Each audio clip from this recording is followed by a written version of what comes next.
পৃথিবীর শেষ প্রান্তে দাঁড়িয়ে থাকা লাইট হাউস আমাকে পথ দেখায়নি। আততায়ীর হামলায় নিভে গেছে সে। এই মহাসমুদ্রে আমি একা। এত আঁধার, চাঁদ ওঠেনি। উত্তাল সমুদ্রে পথ হাতড়াচ্ছি কেবল।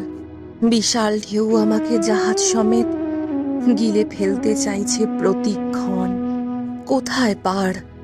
গিরি পাথরের ধাক্কায় টুকরো হবে কি আমার জাহাজ? গুঁড়ো হয়ে যাবে আমার হাড়। এখানে কোনো আলো নেই। সমুদ্রের গর্জন কানে লাগছে কেবল। হৃৎপিণ্ড তার কার্যক্ষমতার উপরে উঠে গিয়ে অক্সিজেন দিচ্ছে শরীরে। কিন্তু আর কতক্ষণ? এমন মহাসমুদ্রে কেন ফেললে আমাকে? সব আলো কেড়ে নিয়েও শান্তি হলো না তোমার।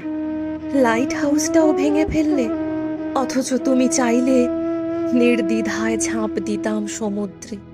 নোনা পানি গিলতে গিলতে মরে যেতাম অনায়াসে। কেন ফেললে এমন উত্তাল সমুদ্রে? সব আলো কেন কেড়ে নিলে?